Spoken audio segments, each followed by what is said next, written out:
Hello दोस्तों, आप सभी का स्टडी विद कॉन्सेप्ट चैनल पर बहुत बहुत स्वागत है। दोस्तों, जैसे कि आज पेपर लगा था जीएस 1 का, अभी यूपीएससी मेंस 2022 का।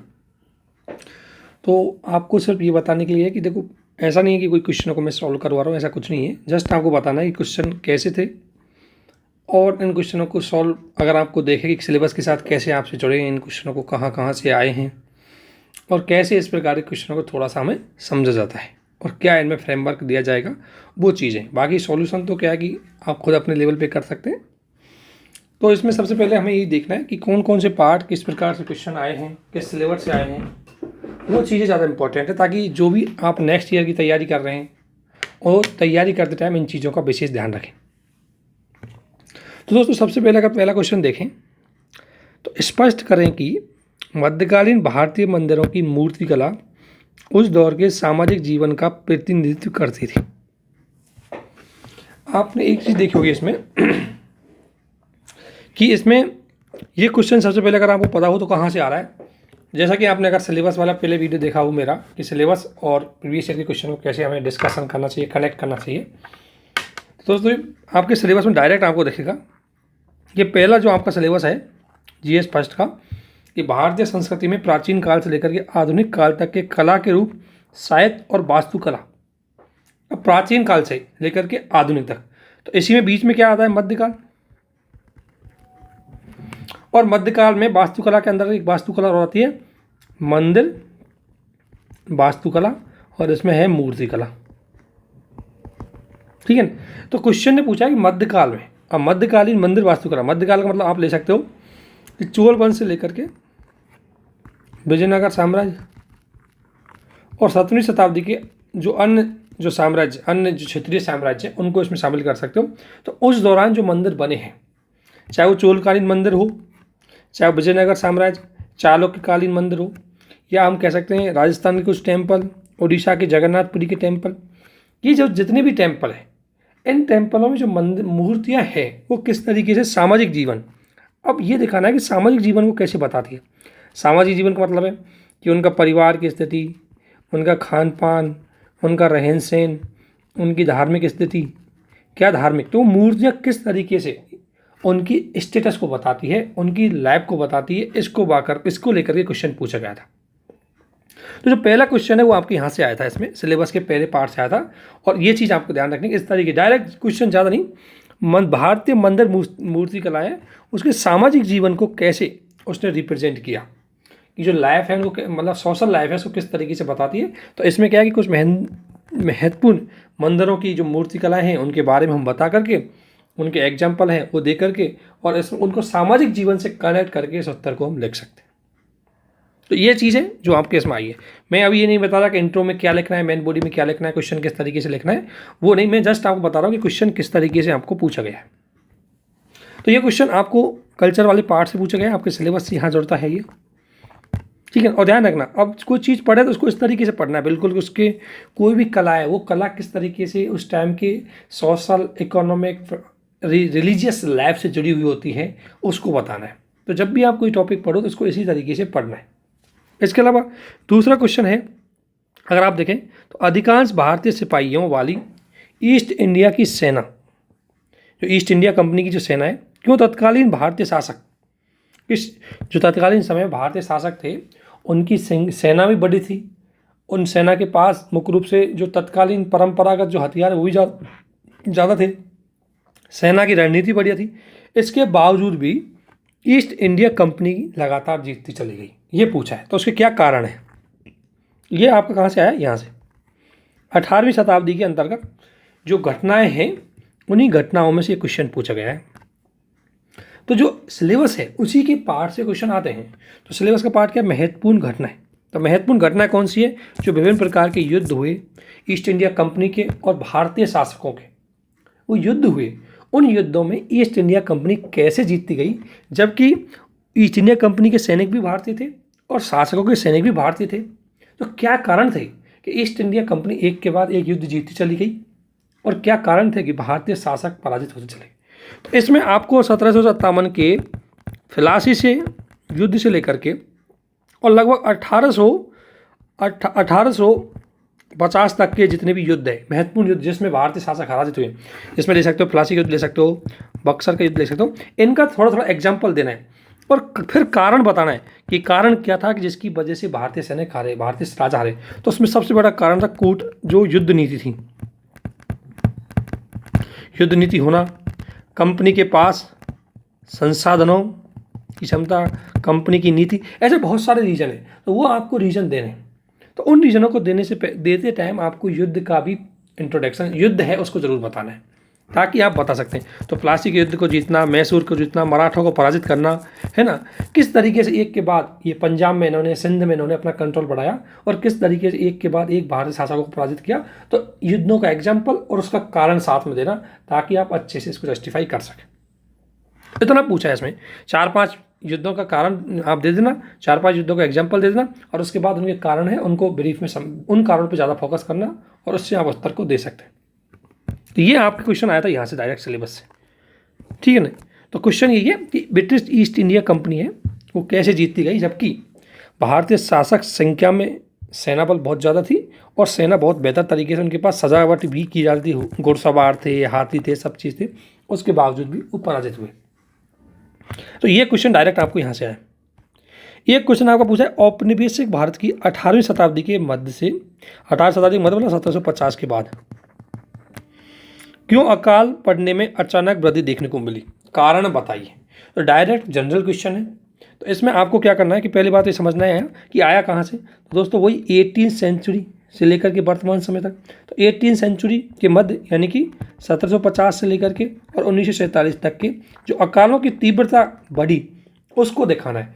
तो इसमें क्या करना है आपको, जब भी ऐसा क्वेश्चन आता है, ऐसी तरीके की जाती है, तो इसमें कुछ नहीं, इंट्रोडक्शन में कुछ अकाल जो उस दौरान पड़े थे उनके एग्जाम्पल देना है कि बंगाल में अकाल पड़ा था इस दौरान, वो एग्जाम्पल आपको देना है। तो एक तो आपको वो करना है, एग्जाम्पल देखिए इंट्रोडक्शन में, भाई ये अकाल पड़े, इसने इतने लोगों की मौत हुई, वो कोई फिगर आपके पास है तो उसको यूज कर सकते हैं। इसके बाद ये अकाल क्यों पड़े, तो आपको बता 1750 के बाद अकाल पड़ने का मुख्य कारण था ब्रिटिश शासन। ब्रिटिश शासन में उनका था औपनिवेशिक हित और इसके अंतर्गत जैसा कि मैंने हिस्ट्री के लेक्चर में बताया था, उनकी वणिकवादी नीति, ठीक है ना, उनकी कृषि का व्यवसायीकरण,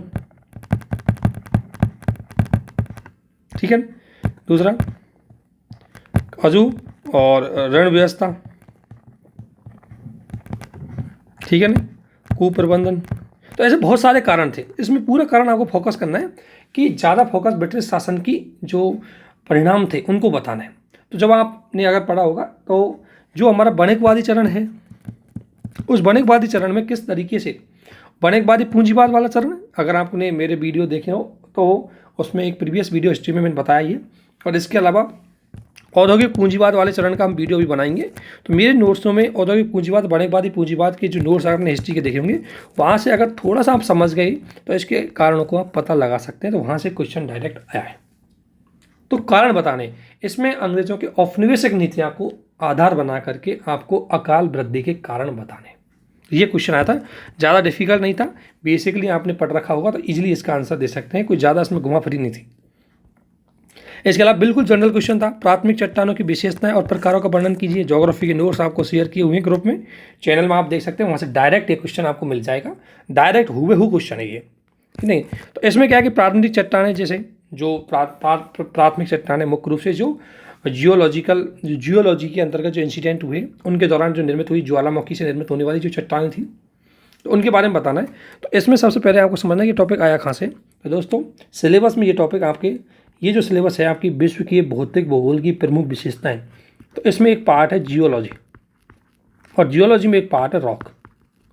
तो रॉक के अंतर्गत एक पार्ट है प्राथमिक चट्टान। तो वहाँ से ये क्वेश्चन आपके समक्ष आया है।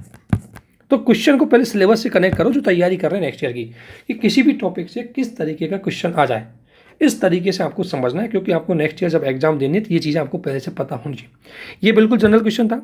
इसमें आपको चट्टानें बतानी चाहिए, जैसे आग्नेय चट्टानें हैं और आग्नेय चट्टानें के प्रकार भी कई है, आंतरिक आग्नेय चट्टानें, बाह्य आग्नेय चट्टानें, ग्रेनाइट, बेसाल्ट और ग्रेनाइट, बेसाल्ट है, और भी चट्टान है, डायोराइट, ऐसे करके आपको कई चट्टानें, उनकी थोड़ी थोड़ी आपको क्या बतानी है, फिर विशेषताएं बतानी है।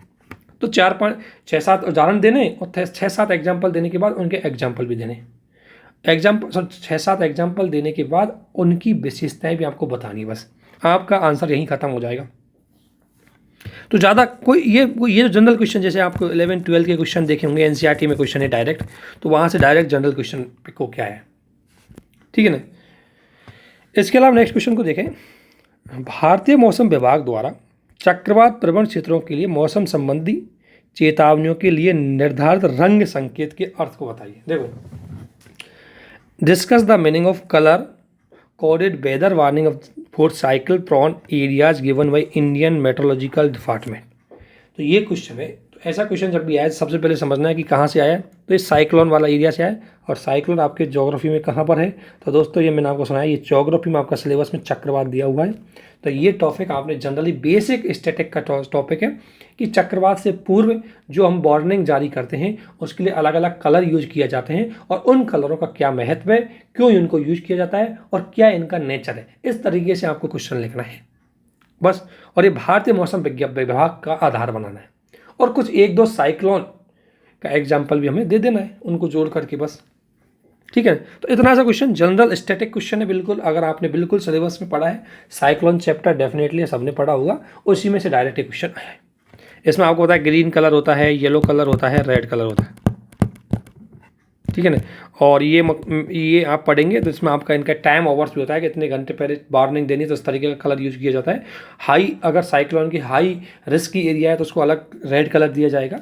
तो इस तरीके से इन जो कलर संकेत दिए जाते हैं ये किस तरीके से हैं। तो आपको एक छोटा सा काम हम ये कर सकते हैं, इसमें एक मैप बना सकते हैं आप, जो भारत में साइक्लोन जो प्रोन एरिया है वहाँ का मैप बना करके छोटा सा वहाँ बता सकते हैं, फिर इसको अच्छे से बताएं। तो मैप भी यूज करके आप इसको बता सकते हैं। तो यहाँ आपने समझा कि कहाँ से, मैं आपको ये नहीं कर रहा कि क्वेश्चन करवा रहा हूँ, मैं आपको जस्ट समझा रहा हूँ किस तरीके का क्वेश्चन है ये। इसके अलावा डेक्कन ट्रिप के बारे में पूछा है कि डेक्कन ट्रिप में जो रिसोर्सेज है, प्राकृतिक रिसोर्सेज, उनकी क्या संभावना है। तो सबसे पहले आपको समझना है कि सिलेबस के किस टॉपिक से आया। तो दोस्तों सिलेबस की ये है प्राकृतिक संसाधन, और उसमें भारतीय उपमहाद्वीप, और भारतीय उपमहाद्वीप की आपको पता होगा डेक्कन ट्रिप इसी का ही एक भाग।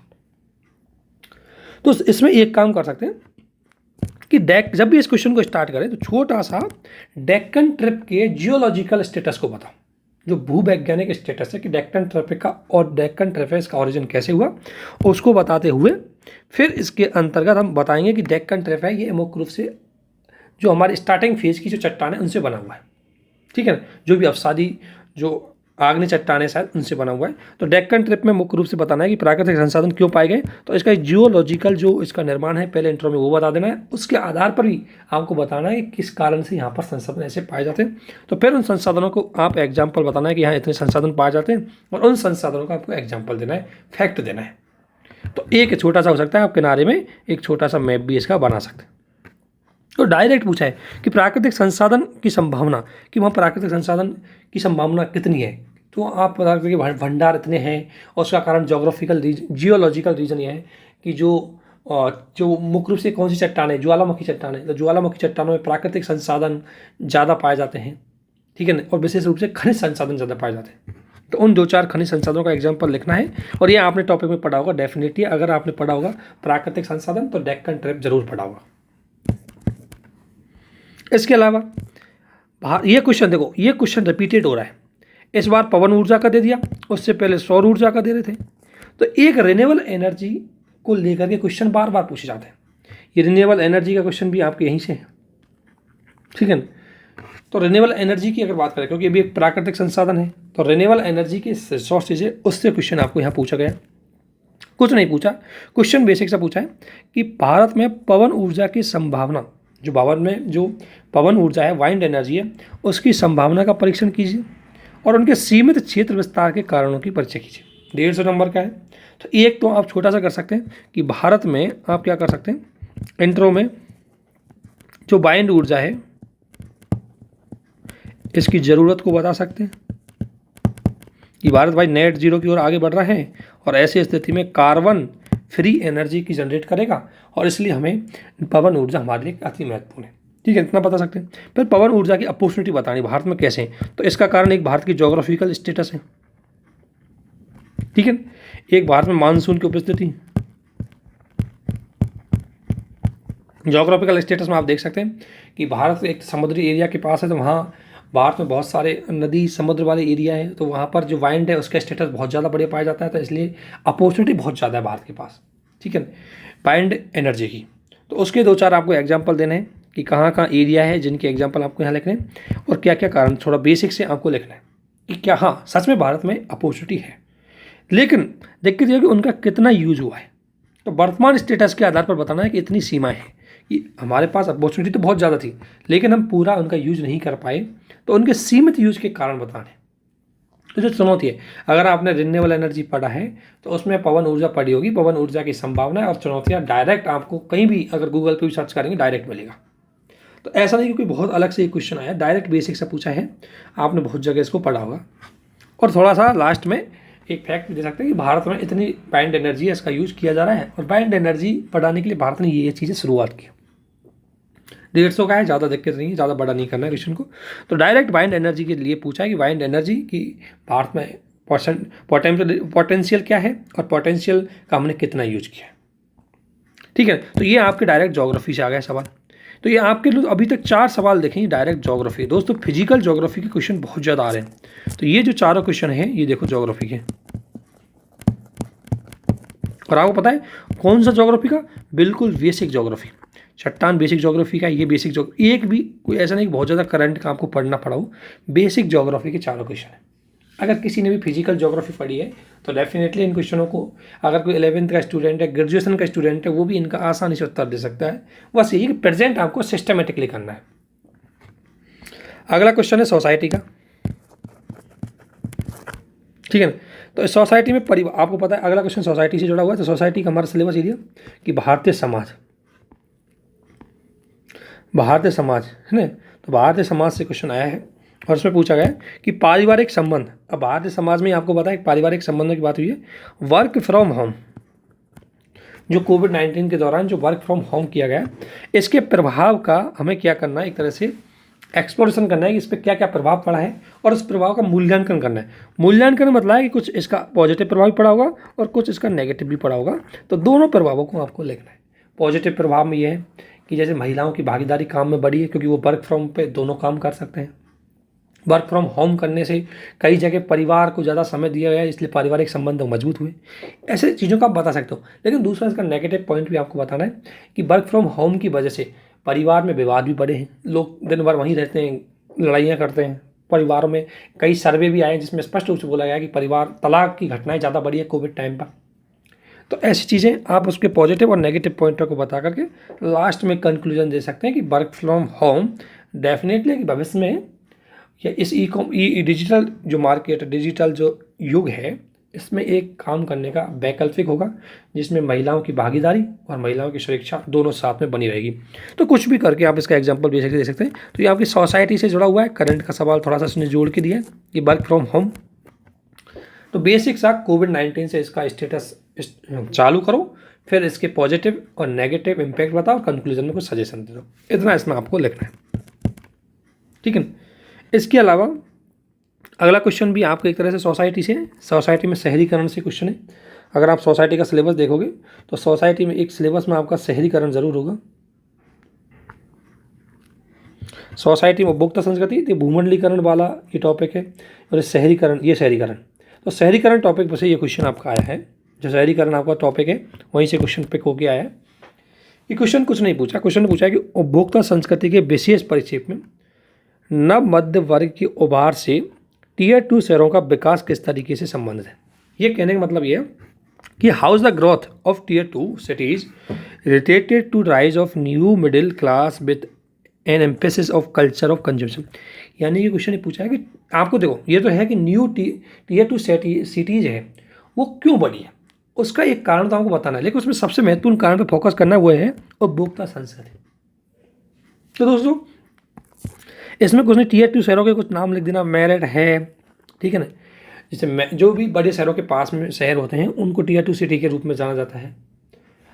मेरठ, अम्बाला है, जैसे ये हरियाणा का अम्बाला, छोटे मोटे और भी आपके शहर है जो बड़े, उनको सर को टीयर 2 में रखा गया है। तो जो टीयर 2 का शहर है, ये टीयर 2 के शहरों का विकास का कारण क्या है और उसमें उपभोक्ता संस्कृति कितना ज़्यादा रोल निभा सकती है, इसको लेकर के क्वेश्चन डायरेक्ट आया था। तो उपभोक्ता संस्कृति हुई कि लोगों को, अब आजकल उपभोक्ता संस्कृति कैसे होगी, फास्ट फूड की हो गई। ऑब्वियसली फास्ट फूड की वजह से फूड प्रोसेसिंग इंडस्ट्री बड़ी, इसकी वजह से।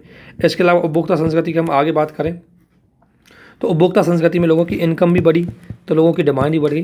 तो ये चीज़ें किस तरीके से नए शहरों का विकास हुआ, तो आज शिक्षा वहाँ पर लग गई, इन शहरों में स्कूल खुल गए, हॉस्पिटल्स आ गए, इन शहरों में फास्ट फूड की दुकानें लग गई, इन शहरों में बहुत सारी चीज़ें डेवलप हुई है, जिसकी वजह से ये Tier 2 शहर है, इनका विकास हुआ है। तो जब आप इसमें पढ़ेंगे शहरीकरण में, और शहरीकरण में जब Tier 2 पढ़ेंगे और उसको थोड़ा करंट के स्टेटस से देखेंगे तो आप इसका उत्तर अच्छे से दे पाएंगे। तो इस उपभोक्ता कल्चर को ध्यान रखना, समझना यह है कि आपको उत्तर देना है कि Tier 2 शहरों का इमर्जिंग क्यों हो रही है, लेकिन उसमें सबसे ज़्यादा फोकस करना है कि उपभोक्ता कल्चर से कैसे हुई है, उपभोक्ता कल्चर के परिप्रेक्ष्य में देना, ये चीज़ आपको समझनी है। तो ऐसा नहीं है कि इसमें बहुत ज़्यादा कोई है, इसमें अभी तक जितने क्वेश्चन है इनमें जो बड़ी बात नहीं थी, इनमें ईजिली अगर सब सिलेबस आपने अच्छे से तैयार किया है तो उत्तर देने में सक्षम हो। इसके अलावा 10वां क्वेश्चन आपसे पूछा है, भारत के जनजातीय समुदायों की विविधता को देखते हुए, यानी कि ट्राइबल जो कम्युनिटीज़ हैं उनकी हर ट्राइबल की अपनी डाइवर्सिटी अलग है। एक ट्राइबल अपनी अलग कल्चरल, इकोनॉमिक, सोशल डाइवर्सिटी में, दूसरी ट्राइबल अपनी कल्चरल, इकोनॉमिक। तो बोला गया है कि भारत के जनजातीय समुदाय की विविधता को देखते हुए किस विशिष्ट संदर्भ में उन्हें उनकी अंतर्गत उन्हें एकल श्रेणी के रूप में माना जाना चाहिए, यानी given the diversity among tribal communities in India in which specific context should be considered a single category. यानी कि पहली बात तो जानना है क्वेश्चन आया कहाँ से, तो क्वेश्चन आपको पता है भारतीय जो विविधता है यहाँ से क्वेश्चन आया, ध्यान रखना क्वेश्चन कहाँ से आया, यहाँ से। तो क्वेश्चन तो यहाँ से आया, लेकिन क्वेश्चन पूछ क्या रहा है, तो क्वेश्चन पूछ रहा है कि भाई भारत में अलग अलग ट्राइबल की अलग अलग विविधता है, तो किसी अगर इनको एक कैटेगरी दी जाए तो उस किस कैटेगरी के अंतर्गत माना जाए, कौन सी इनकी विविधता भी बनी रहे और कैटेगरी भी बनी रहे, तो ऐसी कौन सी कैटेगरी दी जाए। तो आपको कुछ नहीं करना है, ट्राइबल्स के बारे में बताना है, और फिर एक कैटेगरी अगर इनको एकल श्रेणी में माना जाए, किसी एकल श्रेणी में माना जाए तो वो ये है कि इनको विशेष समूह जो विशेष इनको विशेष सुविधा वाला समूह कर सकते हैं हम, क्योंकि इनकी कुछ हर ट्राइबल की कुछ बेसिक जो विशेषता है वो सेम है, चाहे शिक्षा का स्तर सेम है, चाहे समाज से इनकी स्थिति सेम है, चाहे इनका आर्थिक कार्यकलाप, आर्थिक प्रणाली इनकी सेम है, इनके कल्चरल जो परंपराएं हैं वो अन्य से एकदम डिफरेंस है। तो इस आधार पर दिखाना है कि आपको कुल मिलाकर इसने पूछा है कि जो ट्राइबल्स की कॉमन विशेषताएं क्या है और उनके आधार पर उनको एक श्रेणी के रूप में माने तो ठीक है।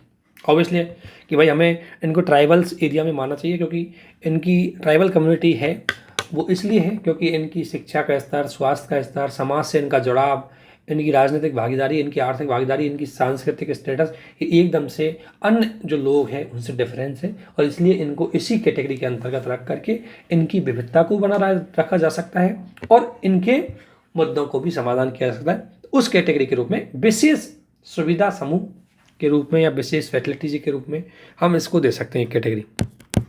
तो उसको लेकर ये क्वेश्चन आपको पूछे। देखो कभी भी आपको लग रहा हो कि सिलेबस आपने बहुत पढ़ा हो, लेकिन ऐसे क्वेश्चनों को आपको प्रैक्टिस से ही एक्यूमुलेट करना पड़ता है। इसके अलावा डायरेक्ट एक क्वेश्चन है कि राज्यों और प्रदेशों का राजनीतिक और प्रशासनिक पुनर्गठन 19वीं शताब्दी के मध्य से निरंतर चल रही एक प्रक्रिया है। ध्यान रखना 19वीं शताब्दी के मध्य का मतलब 1850 के लगभग, और वो आज तक चल रही है, यानी 2014 तक चल रही है, एक प्रक्रिया चल रही है, उदाहरण सहित समझाइए।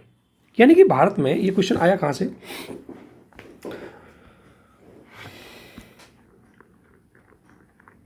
अगर इस क्वेश्चन की भी बात करते क्वेश्चन यहीं से कि जो मुद्दे हैं भारत के,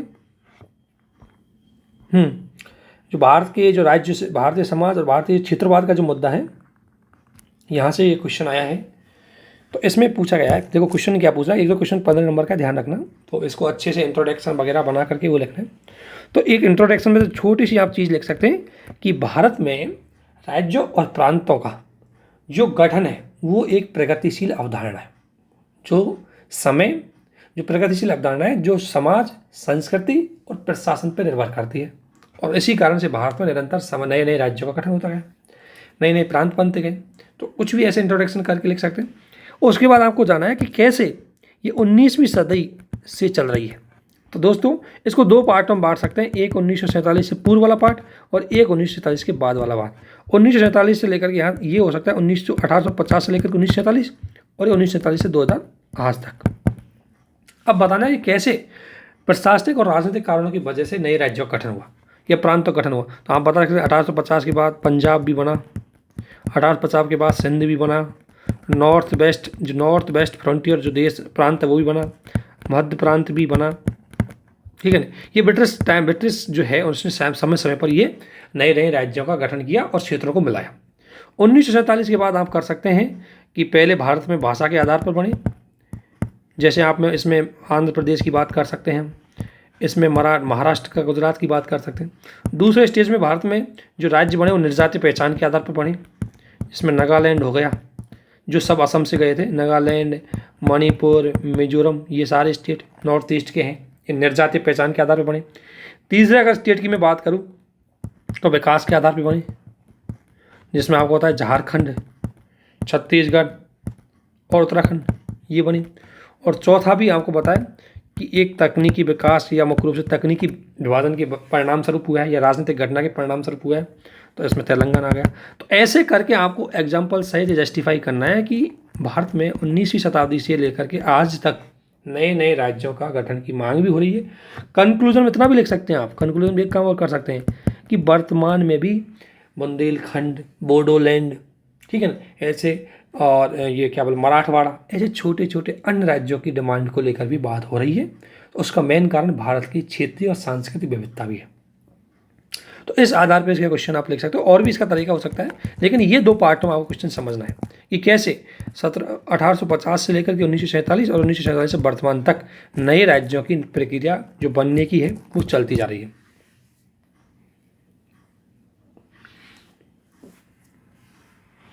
इसके अलावा अगला क्वेश्चन है भारतीय परंपरा और संस्कृति में गुप्तकाल और चोल। डायरेक्ट क्वेश्चन है, आपकी संस्कृति से जुड़ा हुआ है, 15 नंबर का है, ठीक है ना। अब इसमें आपको सिलेबस बताऊँ, यही सिलेबस में यहीं से है, ये है आपका, और इसमें आपको दो कालों का चीज़ देखनी है, एक गुप्तकाल और एक आपको चोल काल। और दोस्तों इस क्वेश्चन को बहुत अच्छा लिख सकते हैं क्योंकि गुप्तकाल हमारा स्वर्ण काल था, तो इसके साहित्य को बता सकते हैं, इसकी कला को बता सकते हैं, मूर्ति कला को बता सकते हैं, चित्रकला को, स्थापित कला को। तो बढ़िया एग्जाम्पल तो गुप्त काल के देने, और ध्यान रखना दोनों कालों का एक छोटा छोटा सा मैप भी बना देना, ठीक है ना, तो वो एक अच्छा हो जाएगा। तो लिख सकते हैं इन दोनों को बहुत अच्छी तरीके से लिख सकते हैं कि भारतीय परंपरा और संस्कृति से कैसे इन दोनों को जुड़े हुए। तो मुख्य रूप से भारतीय परंपरा और संस्कृति की बात की गई है, इसलिए चोलकालीन संस्कृति और गुप्तकालीन संस्कृति को ज़्यादा फोकस करते हुए क्वेश्चन लिखना है। तो वो चीज़ इसमें लिखिए कि उनका क्या क्या रोल रहा है, साहित्य में कैसे विकास हुआ है ना, कलाओं में कैसे विकास हुआ है, दर्शन में कैसे विकास हुआ है, चोल के अंतर्गत तो आपको पता है महिलाओं की स्थिति कैसे सुधरी है, चोलकालीन स्थापित कला कैसी गजब बहुत ज़बरदस्त थी, मूर्ति कला बहुत शानदार थी। तो इसलिए गुप्तकाल और चोलकाल भारतीय इतिहास में बहुत ज़बरदस्त रोल निभाते हैं। तो वहाँ इनका क्वेश्चन आपको लिखना है। तो कोई बड़ा क्वेश्चन नहीं है, जनरल क्वेश्चन है, बेसिक क्वेश्चन है। अगर आपने हिस्ट्री पढ़ी है, कल्चर पढ़ी है, तो डेफिनेटली हर किसी ने गुप्तकाल और चोलकाल तो जरूर पढ़ा होगा, ठीक है ना। मैं अभी क्वेश्चन लिखवा नहीं रहा, मैं जस्ट बता रहा हूँ कैसे क्वेश्चन आए। इसके अलावा भारतीय मिथक कला, वास्तुकला, यानी कि भारत की जो मिथक का मतलब आप जानते होंगे, एक तरह से वो होती है ना मिथोलॉजी, जो पौराणिक कथाएं वो, फिर आर्ट और वास्तुकला में सिंह और वृषभ ये आकृतियों का महत्व बताना है।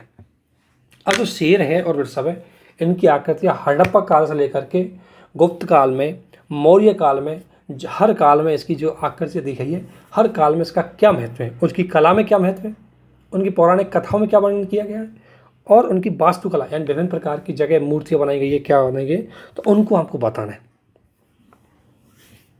तो ये थोड़ा सा क्वेश्चन है, ये आपको कई कालों का टाइम इसमें एक्यूमुलेट करना पड़ेगा, कई दर्शन पे जाना पड़ेगा, तब आपको इस क्वेश्चन का मैथ आप कर सकते हैं। तो ये भी मुख्य रूप से भारतीय, ये भी आपकी कल्चर का ही एक पार्ट था, वहीं से क्वेश्चन पिकअप होकर आया है। इसके अलावा ये ज्योग्राफी क्वेश्चन है, समुद्री धाराएं को प्रभावित करने वाली। अब देखो बिल्कुल, अगर आपने फिजिकल ज्योग्राफी पढ़ी होगी तो फिजिकल ज्योग्राफी में ही आप जब फिजिकल ज्योग्राफी पढ़ेंगे तो वहाँ आपने समुद्री जो धाराएं उनको पढ़ा होगा। तो समुद्र धारा के बारे में क्वेश्चन है कि जो हमारी ओशन करंट है उनको प्रभावित करने वाली शक्तियाँ कौन सी हैं। तो पहली बात ये बताना है कि ओशन करंट को प्रभावित करने वाले कौन कौन से कारक हैं। तो पहला क्वेश्चन तो ये हो गया आपका एक पार्ट। तो दूसरा पार्ट है कि विश्व में मत्स्य उद्योग में इनका योगदान क्या है। तो दोस्तों आपको भी पता है कि मत्स्य उद्योग में सबसे ज़्यादा इन करंटों का योगदान है।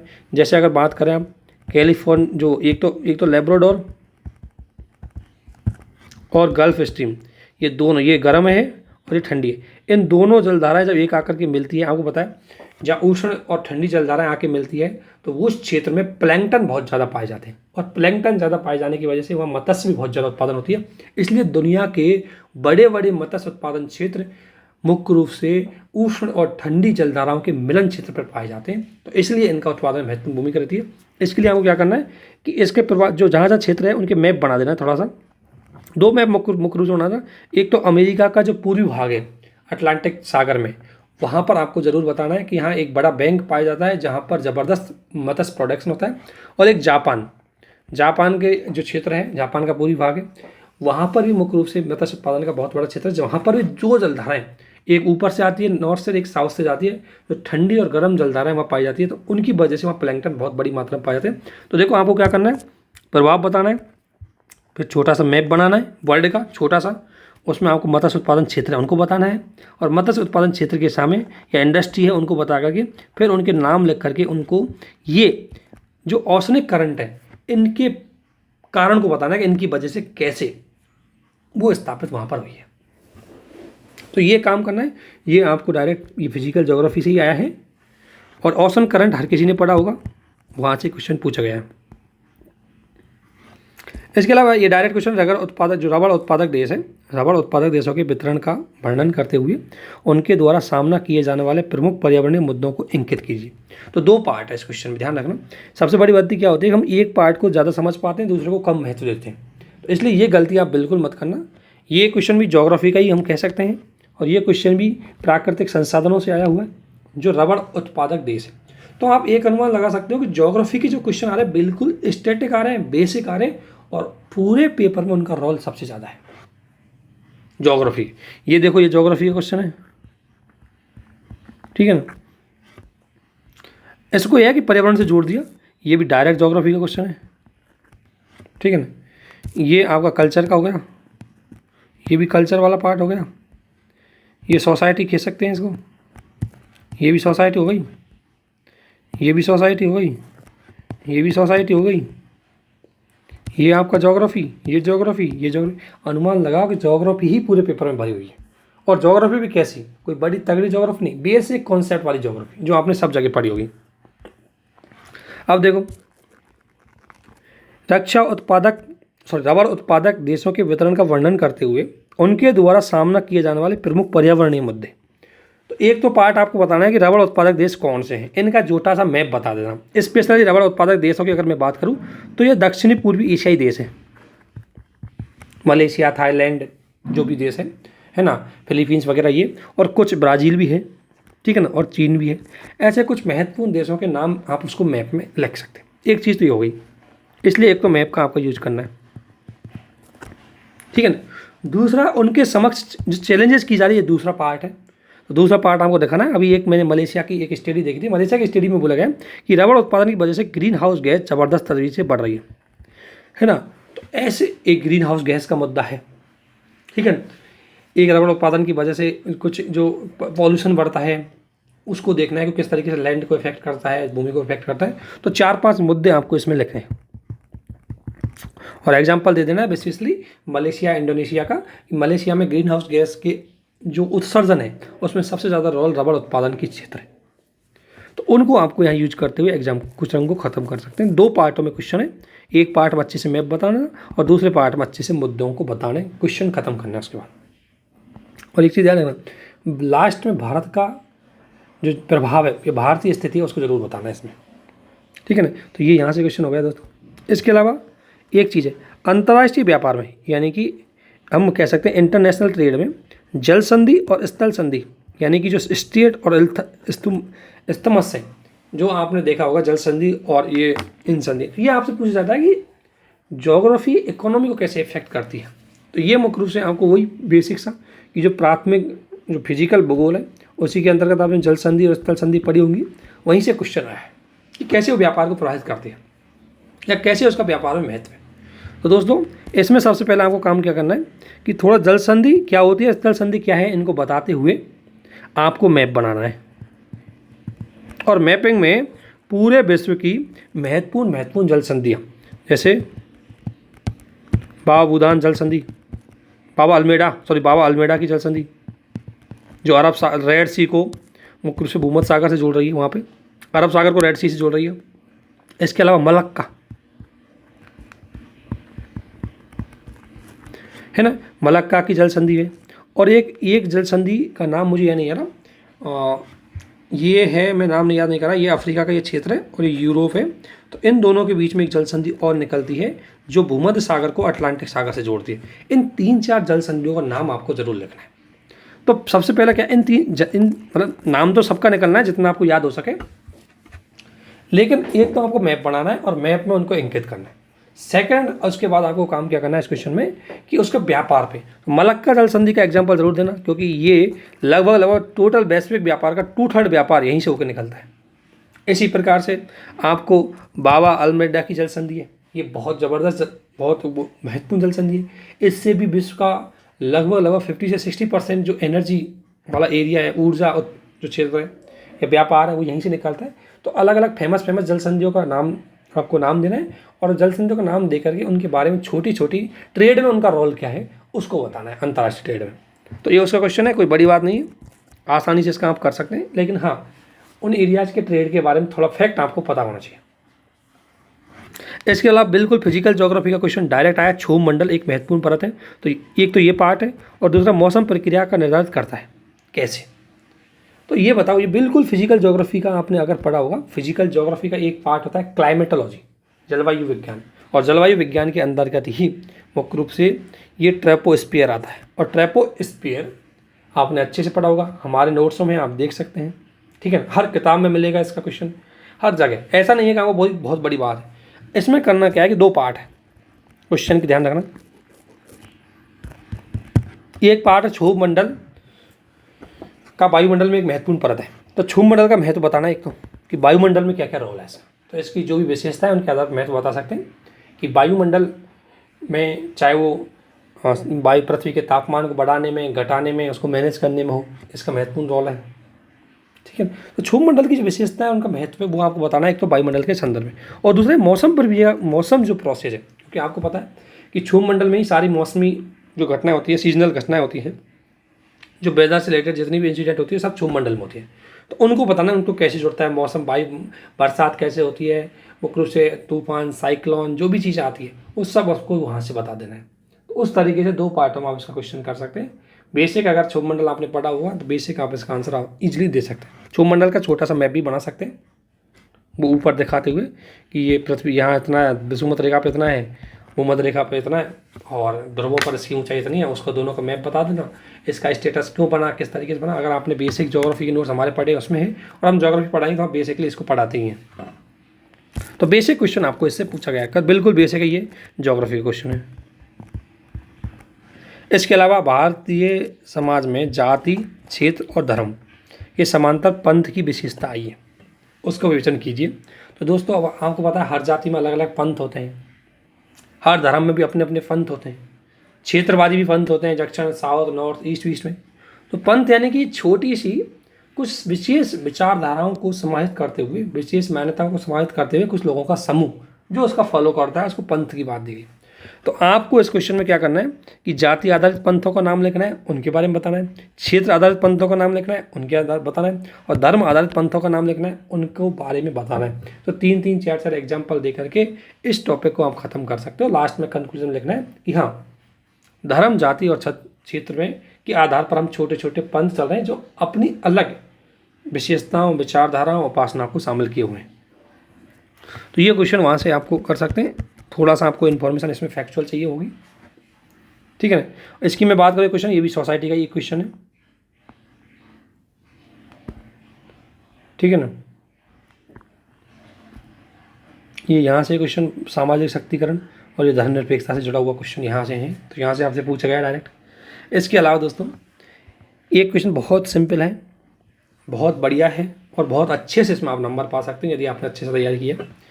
क्या सहिष्णुता सम्मिलन और बाहुलता मुख्य तत्व है जो धर्मनिरपेक्षता को भारतीय रूप में निर्धारित करते हैं। यानी कि ये कह रहा है कि टॉलरेंस, एसिमिलेशन और प्लूरलिज्म ये की एलिमेंट है भारतीय धर्मनिरपेक्षता को बनाने में।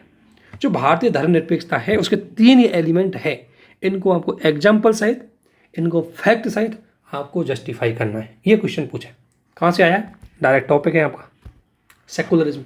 और दोस्तों पिछले 4-5 साल के क्वेश्चन उठाओ, उन्होंने हमेशा सेकुलरिज्म से क्वेश्चन पूछा, इसलिए हमेशा आपको इस सेकुलरिज्म वाले तत्व को अच्छे से समझना है।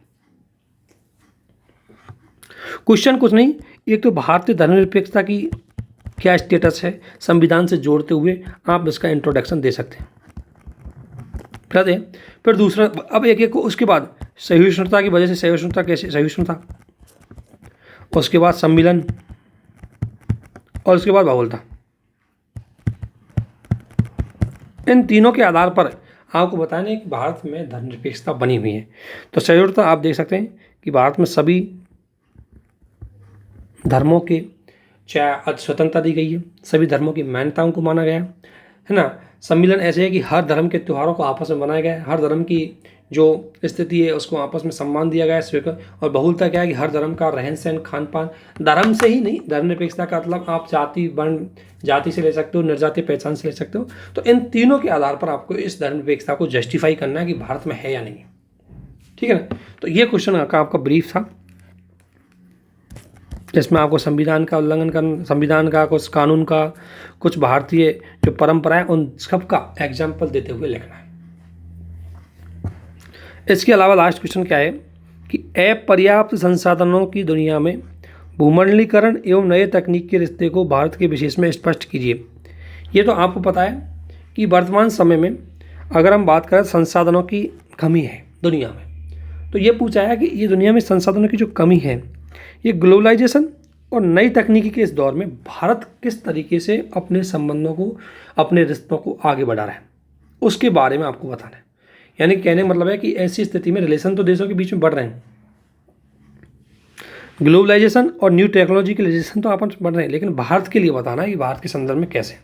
तो इसमें डेफिनेटली कुछ नहीं, आपको ग्लोबलाइजेशन और टेक्नोलॉजी के साथ जोड़ करके उत्तर को बेसिक्सली लिखना है और अपर्याप्त संसाधनों के बारे में बताना है कि कौन कौन से संसाधनों की स्थिति क्या है, और संसाधनों को लेकर के एक रिपोर्ट है, उसको स्टार्टिंग से आप लिख करके इस क्वेश्चन को कर सकते हैं। तो ये ग्लोबलाइजेशन से जुड़ा हुआ क्वेश्चन आपको आया था। तो दोस्तों मैं इतनी देर से सिर्फ ये बताना चाह रहा था, देखो ऐसा नहीं कि मैंने आपको कोई क्वेश्चन सॉल्यूशन करवाए, या मैंने ऐसा नहीं है कि क्वेश्चनों को आपको ज़्यादा कोई अच्छी तरीके, ज़्यादा कोई बेहतर तरीके से बताने की कोशिश की। इसमें मेरा उद्देश्य सिर्फ ये था कि देखो, एक तो जिन लोगों ने कभी मेंस नहीं दिया उनके मन में डर रहता है कि पता नहीं क्वेश्चन कहाँ कहाँ से आते हैं, क्वेश्चन कैसे कैसे आते हैं, पता नहीं हो पाएंगे नहीं हो पाएंगे। उनसे निवेदन है कि क्वेश्चन कोई बड़े देखो 2-4 क्वेश्चन, इसमें एक क्वेश्चन ये हो सकता है कि इसको करने में आपको दिक्कत आ सकती है थोड़ा सा, 20 वाला क्वेश्चन, ठीक है ना। बाकी क्वेश्चन तो इतना ज़्यादा है नहीं इसमें आपको कोई बड़ी दिक्कत आए। अगर सबने पढ़ा होगा तो एक इसमें क्वेश्चन आ सकती है 18वें में, थोड़ा सा दिमाग लगाना पड़ेगा इसको समझाने के लिए, बाकी इसमें कोई बड़ी दिक्कत आती नहीं है। 4-5 क्वेश्चन देखो, आपको पता है 20 क्वेश्चंस में से सारे क्वेश्चन तो ऐसे नहीं आएंगे जिनको हम परफेक्टली कर सकते हैं, और ना ही सारे क्वेश्चन पॉसिबल है कि आप परफेक्टली कर पाए।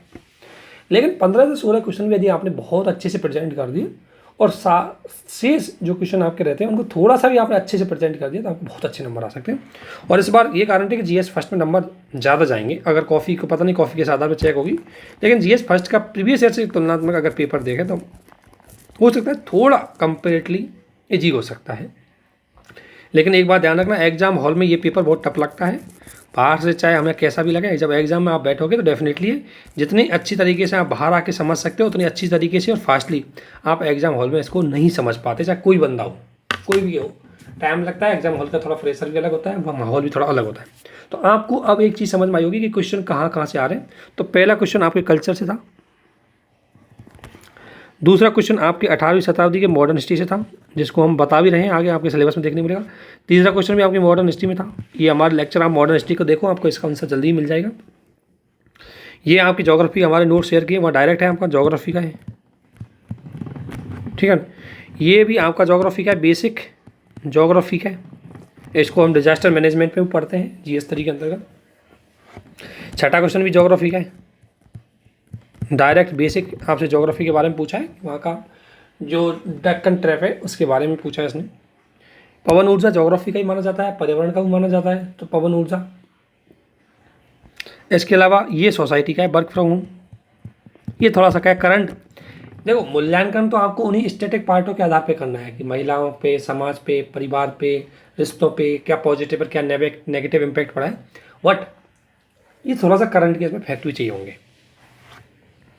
ये भी आपको इसको ग्लोबलाइजेशन से जोड़ के देख सकते हैं, इसको शहरीकरण से जोड़ के दे सकते हैं, ये भी आपकी सोसाइटी का पार्ट है। ये आपका ये भी सोसाइटी से विविधता वाला। ये राजनीतिक और पुनर्गठन की अगर मैं बात करूं तो इसको हम एसटी में मान सकते हैं और इसको हम सोसाइटी में मान सकते हैं। ये इसको हम मॉडर्न प्राचीन हिस्ट्री में प्राचीन भारत में मान सकते हैं और सोसाइटी में मतलब वो कल्चर में मान सकते हैं। ये आपका बिल्कुल प्राचीन भारत और कल्चर का पार्ट है। समुद्री धाराएं ज्योग्राफी का है, ये ज्योग्राफी का है, ये भी ज्योग्राफी का है, ये भी ज्योग्राफी का है, ये कल्चर, ये आप कल्चर से भी जोड़ सकते हो, इसको सोसाइटी से भी जोड़ सकते हो। ये भी भारत का सोसाइटी से जुड़ा हुआ है और ये भी ज्योग्राफी का है, ये हम कह सकते हैं, इसको सोसाइटी से जोड़ सकते हैं। तो दोस्तों, ज्योग्राफी के अगर क्वेश्चनों की बात हम करें तो आपके ज्योग्राफी बहुत सारे क्वेश्चन आए। 1 question, 2 question, 3 question, 4 question. 4 question के बाद अगर देखें 5, 6, 7 और 8, लगभग 50% सिलेबस आपका ज्योग्राफी का आया है और ज्योग्राफी में बिल्कुल बेसिक ज्योग्राफी पूछी है। इसके अलावा 6-7 क्वेश्चन आपके कल्चर या मुझसे आए, कुछ क्वेश्चन आपके मॉडर्न हिस्ट्री से आए। सबसे बड़ी बात है कि बर्ड हिस्ट्री का एक भी क्वेश्चन इसमें नहीं आए, ध्यान रखना। लेकिन इसका मतलब ये नहीं है कि आप बर्ड हिस्ट्री को स्किप कर दो। दोस्तों, बर्ड हिस्ट्री को थोड़ा सा देखना जरूर है। कई बार क्या है, 3-3 क्वेश्चन भी इसके बना देते हैं, लेकिन इस बार बर्ड हिस्ट्री का एक भी क्वेश्चन इसमें नहीं दिया गया है। लेकिन ऐसे नहीं है कि अगली बार ना दे, यूपीएससी का कोई भरोसा नहीं है कब जा कर के क्या कर दें। इसलिए आपसे निवेदन है कि जब भी आप तैयारी करें अपनी, तो इन सिलेबस के इस पॉइंट को आपको ज़रूर ध्यान रखना है कि कहाँ से क्वेश्चन किस तरीके से आते हैं, मुझे किस तरीके से तैयारी करनी है, क्या मैं इन क्वेश्चन में समझ पा रहा हूँ, नहीं समझ पा रहा, ये आपको थोड़ा सा विश्लेषण अपने लेवल पर करना है। इसलिए वीडियो आपको बनाया गया था। तो समझो, कोई डाउट हो तो एक बार पूछो। मैंने पहली नज़र में पेपर देखा है, मुझे भी इतना ज़्यादा अभी इसमें और भी चीज़ें जुड़ सकती थी, लेकिन चूँकि ज़्यादा टाइम इस पर मैं नहीं दे पाया। लेकिन आपसे निवेदन है कि आप इसको एक बार देखें, थोड़ा बहुत समझें और डेफिनेटली आपके लिए हेल्पफुल रहेगा। ठीक है ना। तो इसी के साथ हम इस वीडियो को यहीं समाप्त करते हैं। आप सभी को हमारे साथ बने रहने के लिए बहुत बहुत धन्यवाद। और दोस्तों, हमारी स्मार्ट सीरीज़ भी चल रही है, उसमें आप ज़्यादा से ज़्यादा जुड़ें। वहाँ आपको हम सिलेबस करवा रहे हैं, हमने नोट्स शेयर किए, वहाँ आपके क्वेश्चन यहाँ डायरेक्ट बहुत सारे क्वेश्चन डायरेक्ट आए हैं, है ना, आप देख सकते हैं उसमें। इसलिए आपसे निवेदन है कि ज़्यादा से ज़्यादा चीज़ें और ज़्यादा चीज़ें से हमें जुड़ें, हमारे साथ जुड़ें, हमारी चीज़ों को शेयर करें और आप फ़ायदा उठाएँ। और कोई भी डाउट हो तो आप पूछ सकते हैं। आप सभी को बने रहने के लिए बहुत बहुत धन्यवाद। Thank you.